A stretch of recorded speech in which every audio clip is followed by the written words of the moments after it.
I'd sworn off love so long ago it felt like a lifetime. My heart, once a reckless dreamer, had calcified into something cold, practical, untouchable. Then I saw him, Elliot, sitting alone at my brother's wedding, his eyes carrying a grief that mirrored my own buried scars. It was a warm September evening in Napa Valley, the kind where the air smells of ripe grapes and possibility. My brother James was marrying his college sweetheart, Lily, in a vineyard draped with fairy lights and laughter. I, Nathan Carter, 32, perpetually single and proudly cynical, was there to fulfill my role as the supportive older sibling. I'd built a life in San Francisco as a corporate lawyer, my days filled with contracts and coffee, my nights with takeout and Netflix. Love? It was a liability I'd eliminated years ago after a betrayal that left me hollow. I didn't believe in it anymore. Not for me. But Elliot was impossible to ignore. He sat at a table near the dance floor, his slim frame slouched in a navy suit that looked borrowed, his pale hands fidgeting with a glass of untouched wine. His blonde hair caught the golden light, and his blue eyes, God, those eyes, held a storm of emotions I couldn't read but felt deep in my chest. He wasn't dancing, wasn't mingling, just staring at the newlyweds with a quiet ache that made my own walls tremble. I should have walked away. I'd mastered the art of detachment. But something about him tugged at me, like a song you hear faintly but can't ignore. I grabbed 2 glasses of champagne from a passing waiter and approached his table, my heart pounding in a way I hadn't felt in years. "Mind if I join you?" I asked, sliding into the chair beside him without waiting for an answer. He flinched, startled, then offered a small, guarded smile. "Sure," he said softly, his voice carrying a faint Midwestern lilt. "I'm not great company tonight, though." "Neither am I," I admitted, handing him a glass. "But misery loves company, right?" He laughed, a short, surprised sound that felt like a victory. "I guess so. I'm Elliot." "Nathan," I said, clinking my glass against his. "Brother of the groom." "You." "Friend of Lily's," he replied, his gaze drifting back to the dance floor. "From college." "I haven't seen her in a while." There was a story in that pause, one I wasn't sure I wanted to know, but couldn't resist asking about. "You don't seem like you're here to celebrate," I said carefully. He looked at me then, really looked, and I felt exposed, like he could see the cracks I'd spent years hiding. "I'm happy for them," he said, but his voice broke slightly. "It's just hard to watch sometimes." I nodded, understanding more than I wanted to admit.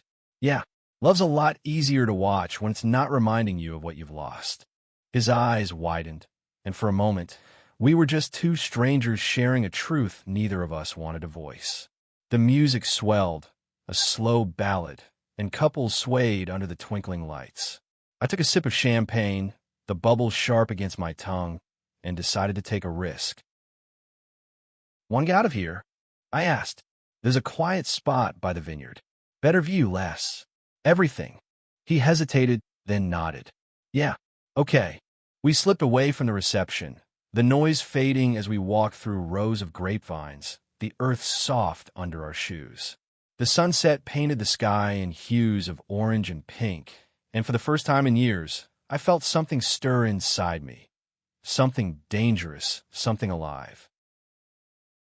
Elliot stopped by a wooden fence, leaning against it as he stared at the horizon. "I used to love weddings," he said quietly. "Now, they just remind me of him." "Him?" I asked, keeping my tone gentle. "My ex," he said, his voice barely above a whisper. "Mark. We were together for 5 years.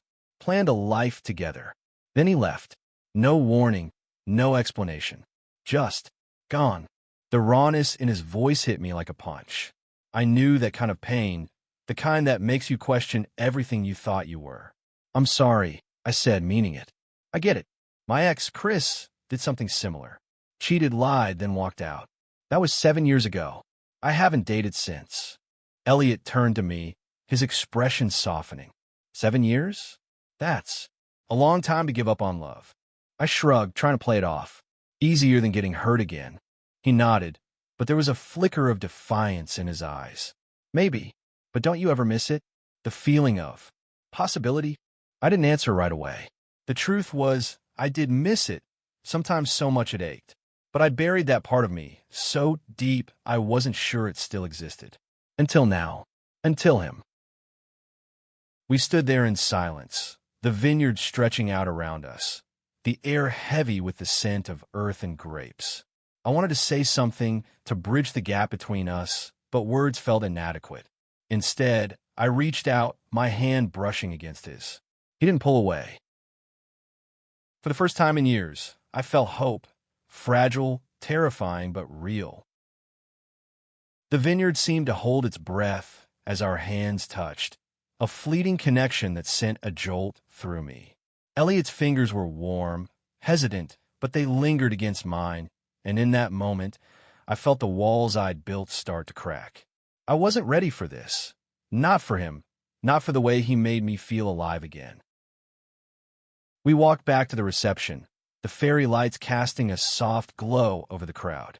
The music had shifted to something upbeat, but Elliot and I stayed on the edges, caught in our own quiet world. I learned he was 28, a graphic designer from Chicago who'd moved to San Francisco a year ago after his breakup. He talked about his work with a shy passion, his hands gesturing as he described designing book covers and logos. I told him about my life as a lawyer, the endless meetings, the way I'd traded dreams for stability. It was easy to talk to him, too easy, and that scared me. As the night wore on, we found ourselves back at the vineyard's edge, sharing a bottle of wine we'd swiped from the bar. The stars were out now, a blanket of light above us, and Elliot's laughter, soft, unguarded, felt like a gift. "You're not as cynical as you think," he teased, nudging my shoulder. Says the guy who looks like he's carrying the weight of the world. I shot back, but my smile betrayed me. He leaned back against the fence, his expression turning serious. I thought I'd be over Mark by now, but seeing Lily and James, it's like I'm reliving it all. The promises, the plans, the way it all fell apart. I wanted to reach for him again, to tell him he wasn't alone, but my own fears held me back. Instead, I asked what happened with Mark. He sighed, running a hand through his hair. We were engaged, had a date set, a venue picked. Then one day, I came home, and he was gone. Left a note saying he wasn't ready. That was it. No calls, no texts. Just nothing. The pain in his voice was raw, and it stirred something in me. A need to protect him, to make him see he was worth more than that. He was an idiot, I said, my voice firm. Anyone who'd walk away from you doesn't deserve you. Elliot looked at me, his eyes searching mine. You don't even know me. I know enough, I said, and the words felt like a confession. I know you're kind, and you're hurting, and you're still here, showing up for your friend's wedding even when it's killing you. That's not nothing. He blinked, his lips parting as if to argue, but then he smiled, a real, unguarded smile that made my chest ache. You're not so bad yourself, Nathan. We stayed there until the reception wound down, talking about everything and nothing, our favorite books, the worst dates we'd ever been on, the way the city felt alive at night. When the last guest left, I offered to drive him back to his hotel. He accepted, and the ride was quiet, the hum of the engine mixing with the weight of what we weren't saying. At his hotel, he paused before getting out of the car.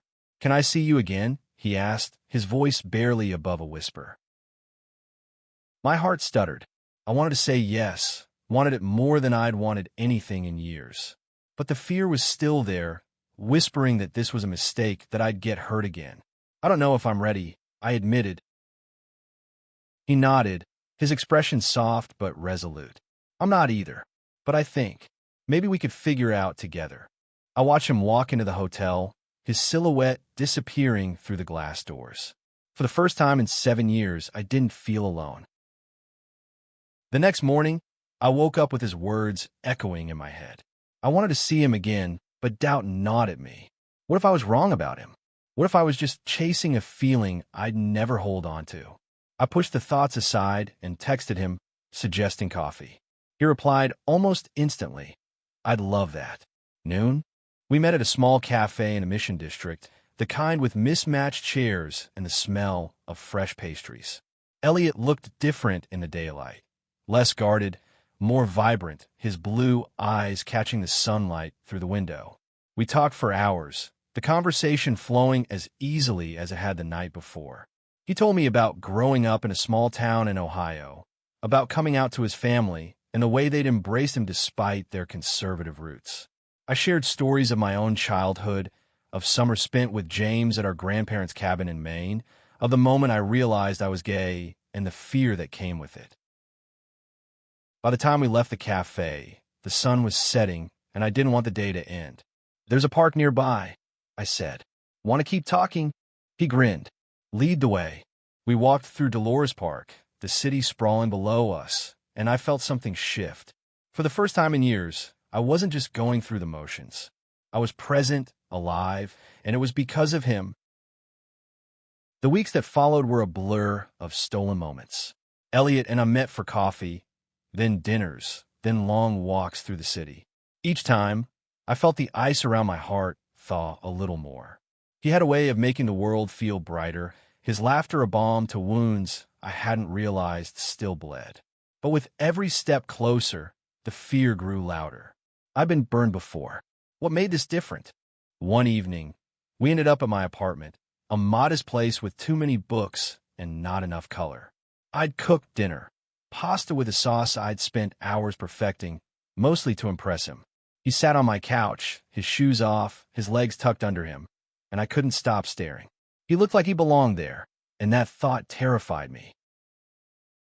"You're quiet tonight," he said, swirling his wine glass. "Everything okay?" I hesitated.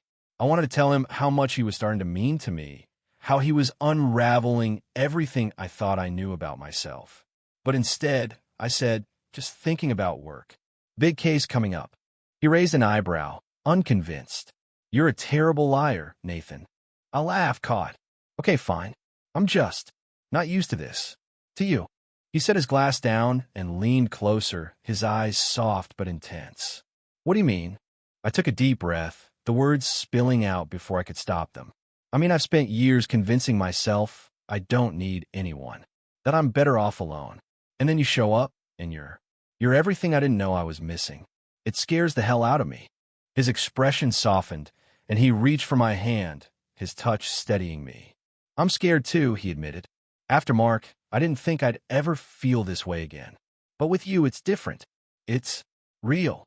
The air between us felt charged, like the moment before a storm. I leaned in, and so did he, and when our lips met, it was like the world fell away.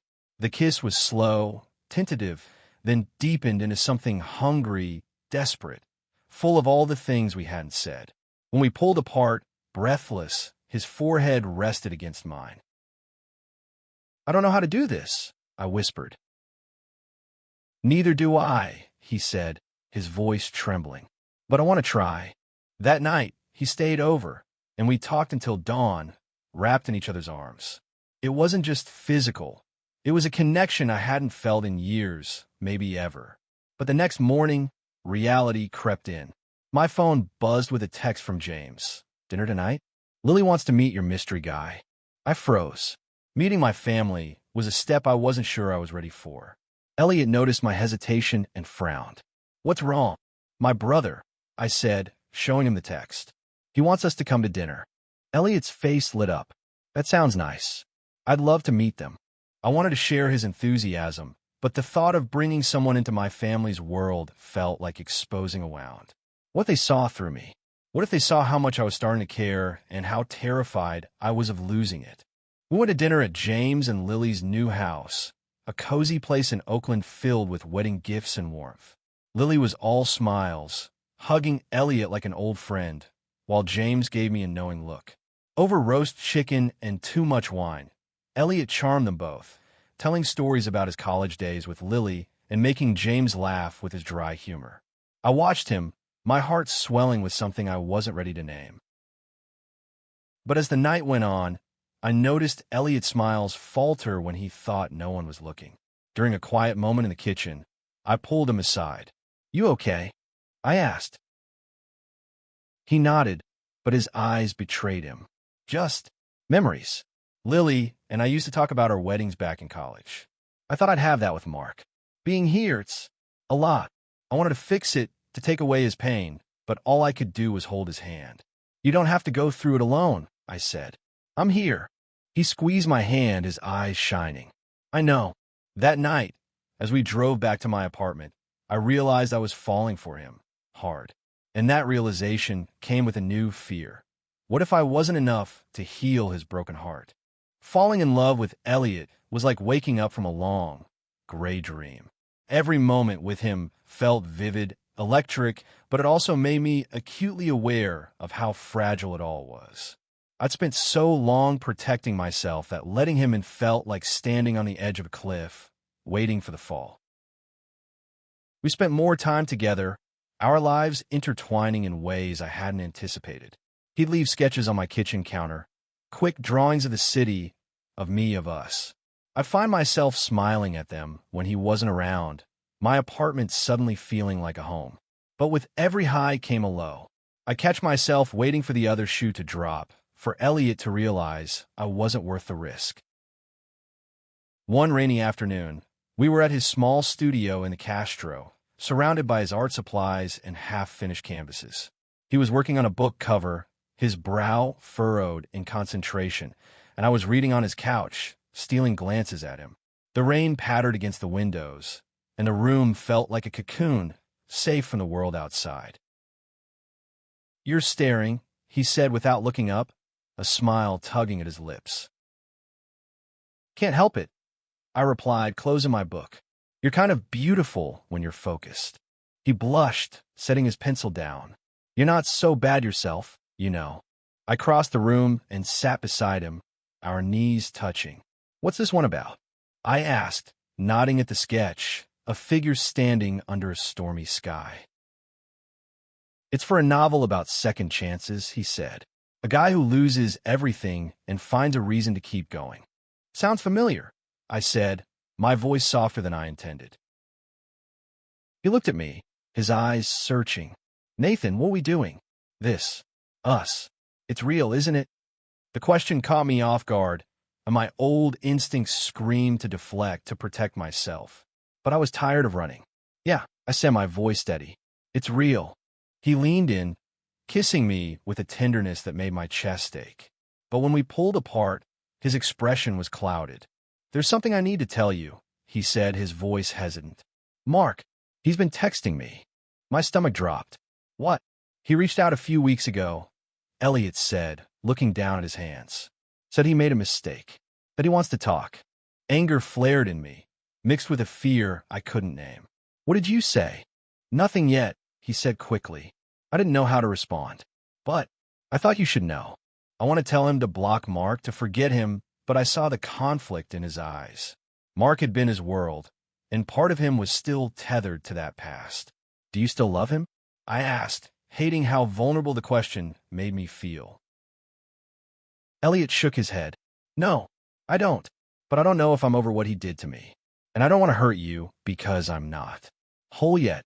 His honesty cut deep, but it also made me admire him more. You don't have to be whole, I said. Just be honest with me. We'll figure it out. He nodded, but the weight of his past lingered between us.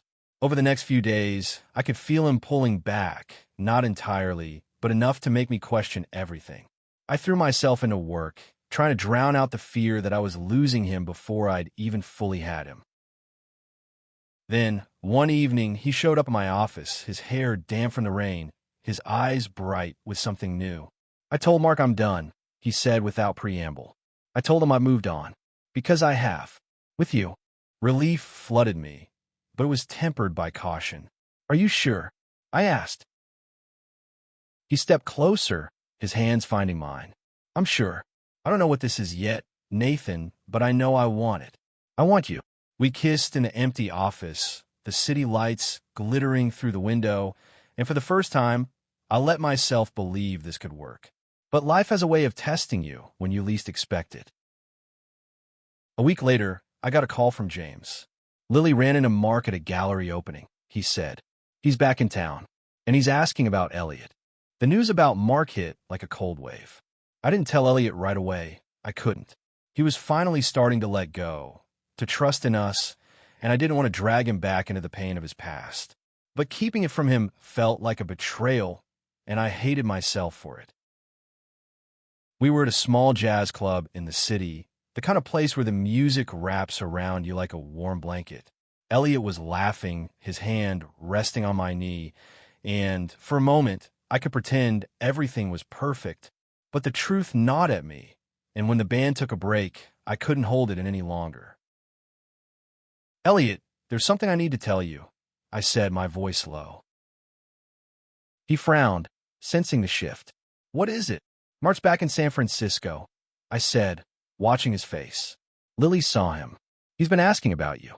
The color drained from his cheeks, and for a moment, he looked like the broken boy I'd met at the wedding. "Why didn't you tell me sooner?" he asked, his voice sharp. "I didn't want to hurt you," I said. "I thought maybe it didn't matter." "It matters," he said, pulling his hand away. "He was my life for 5 years, Nathan. You don't just erase that." The word stung, but I nodded. "I know. I'm sorry. I don't want to lose you." He softened, but the distance between us felt wider than ever. "I need to see him," he said finally. "Not because I want him back, but because I need closure. I need to know I can let go." I wanted to argue, to beg him not to, but I saw the determination in his eyes. "Okay," I said, "but I'm here, Elliot. Whatever happens." He met Mark the next day at a cafe downtown. I stayed away, throwing myself into work to keep from spiraling. When he called me that evening, his voice was steady but heavy. "It's over," he said. "Really over." He apologized, but it wasn't enough. I realized I don't need him anymore. "I need you." Relief crashed over me, but it came with a new fear. What if I couldn't live up to that? We spent the next few weeks rebuilding, our connection deepening with every shared moment. We talked about the future, tentative plans, dreams we hadn't dared voice before. But the shadow of our pasts lingered, and I knew we'd both have to fight for this. One evening, as we walked along the Embarcadero, the bay sparkling under the moonlight, Elliot stopped and turned to me. "I love you," he said, his voice clear and certain. I didn't think I could again, but I do. The words hit me like a wave, washing away years of doubt. "I love you too," I said, and for the first time, I meant it without reservation. We stood there, the city alive around us, and I realized that love wasn't about being whole or fearless. It was about showing up, broken pieces and all, and choosing to build something together. Elliot had given me hope, not just in love, but in myself. And as we held each other, the world felt full of possibility, not because it was perfect, but because we were in it together. Years later, at our own wedding, surrounded by the same vineyard where we'd first connected, I looked at Elliot, my husband, my home, and knew I'd never give up on love again. It wasn't easy, and it wasn't certain, but it was ours. And that was enough.